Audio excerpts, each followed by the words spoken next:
What's up, guys? Beamerman here, and we're taking a ride. I'm running out the car right now. I'm in the Someone corrected me, and ain't this a bitch?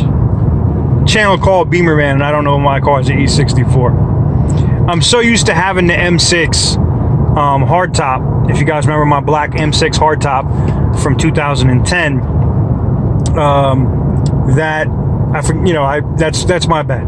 E63, E64. So E64, 650 with the V8. We out here running it right now, and I'm just out here going for a ride. And I wanted to talk about a couple of things that people asked, and this is one of them. One of the users asked, and Gary Burt. I don't know. I don't remember your last name, Gary, but Gary said my steering wheel isn't exactly straight in his 05. 6 Series, should he be worried about it? And the answer is, as long as your car is driving straight and you're not having an alignment issue, then nah, it doesn't really fucking matter. It's an aesthetic thing. And here's the thing, man, as these cars age, you're gonna get little quirks and little things. You can see my steering wheel is not perfectly set, though I am going straight, and there's no shake in my steering wheel, okay? That means that my car is running in a straight line. I don't have no issues with my alignment. It just means my steering wheel is offset. When you go to get your car aligned the next time, like when I bring mine in for brakes, which I need, I'll have them turn the wheel and make sure it's straight when they align it. It's just little things. It's not anything that's going to affect your car or anything else. Another question I've been asked. Yeah, I know people gonna say TK's driving illegal as fuck. Hashtag radar detector. So people ask, well, I'm just trying to answer some questions for you guys too. Is it bad to drive my 6 Series in manual? Like, basically, if you have a Tiptronic, like I do here, right? And I got the paddles where I can go, let me see if I can go down here and show you. I can go down, I can downshift with a push in all the way up. You can run the RPMs up and get that high-end torque, and then I can pop it back down. It all just depends on, as I'm approaching 90 miles an hour, it all just depends on you. It's a myth. Your service advisor at BMW will tell you that you're going to fuck up your transmission. Yes and no. If you've ever driven a manual car and you know where you're supposed to shift at, you're fine. If you're going for torque, if you're going for power, like when I run this bitch and I come out of first, sometimes I don't even go into first. I just go to second and I stay there. But if I'm coming out of first and I'm stomping on it because I want to go, I'll run it to 5,000, 5,500 RPMs before I hit the next gear, and I'll go through the gears like that.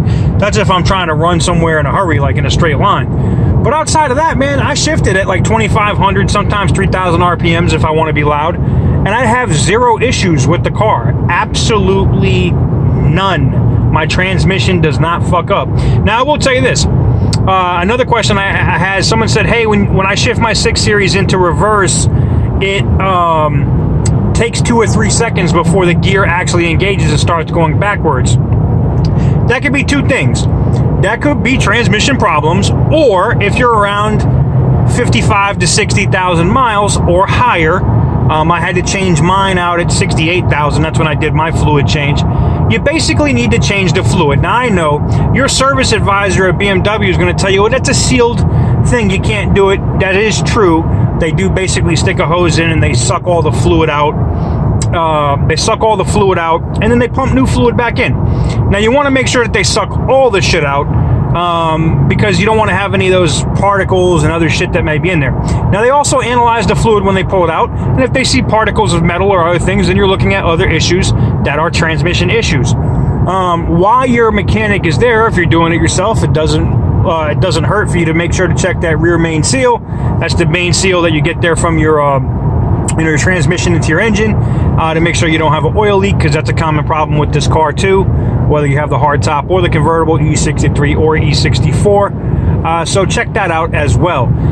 As far as the transmission goes, look, man, I have more friends that have this in a manual that have had more problems than I have had with this automatic, and I'm almost at 72,000 miles. Now, I've had this car, I bought this car when it had 28,000 miles on it, and in that time, I've put, a little bit over, 40-something thousand miles on it.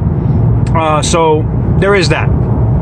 I haven't had any issues, and I drive my cars. When I mean I drive my cars, I drive the fuck out of my cars. I don't baby my cars.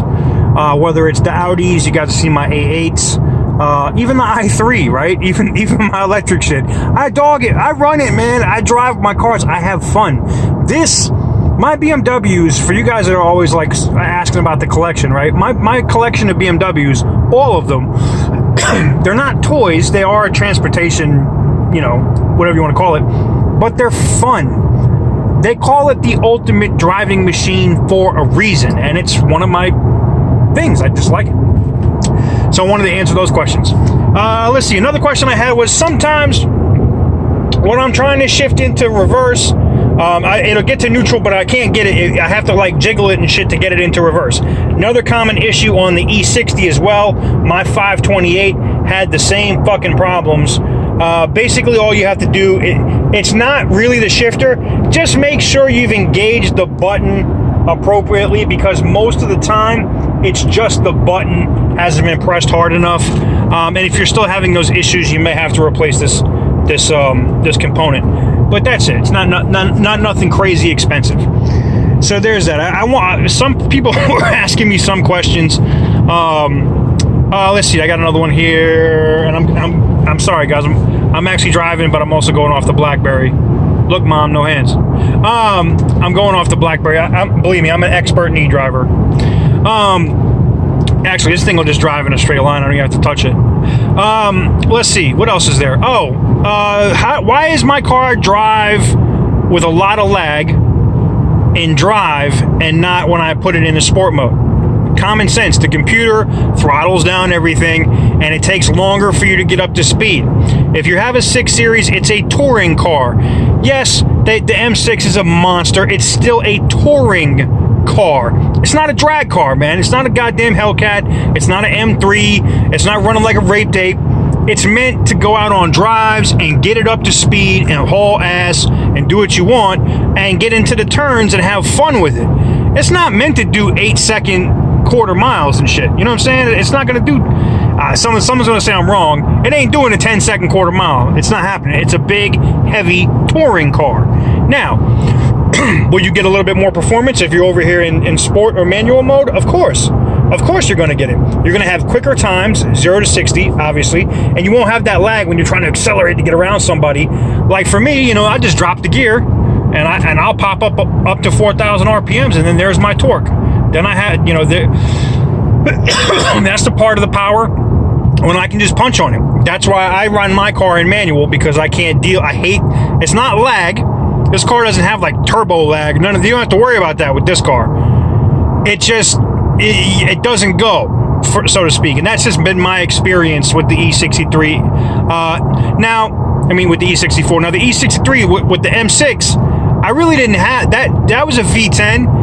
But I got to be honest, I was kind of pussy in that car around, because it was already at 80,000 miles, and we all know about if you're an M guy, you know that the V10 had a lot of issues where it was something to do with the metal, and something to do with the camshaft where it would just blow the fuck up, and then the engine shot. So I drove it. I enjoyed it for a few months, and then I got rid of it when I got my Audi A8L. And the 3 Series, because someone really wanted that V10. So if you rebuild it, there's like different things you can do to that car too to make it more reliable. Anyways, so there you have it. I just wanted to give you guys my thoughts and impressions and answer some questions while I'm out here on this drive in the E64 650i with the V8 humming. And yeah, there you have it. Some people asked me, I just filled up before I took the trip, what do I get for gas mileage? I can answer that. I got 314 miles of range, and I'm running at 97. I've already gone 98 miles on this tank of gas today. And let me see if it'll let me give you guys my miles per gallon. There you go, 19.2. Not bad for a big giant V8, right? 19.2. So it's a lot better than the M6 was. Anyways, let me know what you guys think about in the comment section down below. If I can answer any other questions for you, whether it's from my F10 5 Series, the new I mean the new G30, because we got the new 5 Series, the G35 Series. Videos coming on that soon. The i3, the 328i, the 320, the two 320s, and the 328. If there's anything I can answer for you on any of those cars, let me know in the comment section below, and I'll try to answer them. Peace.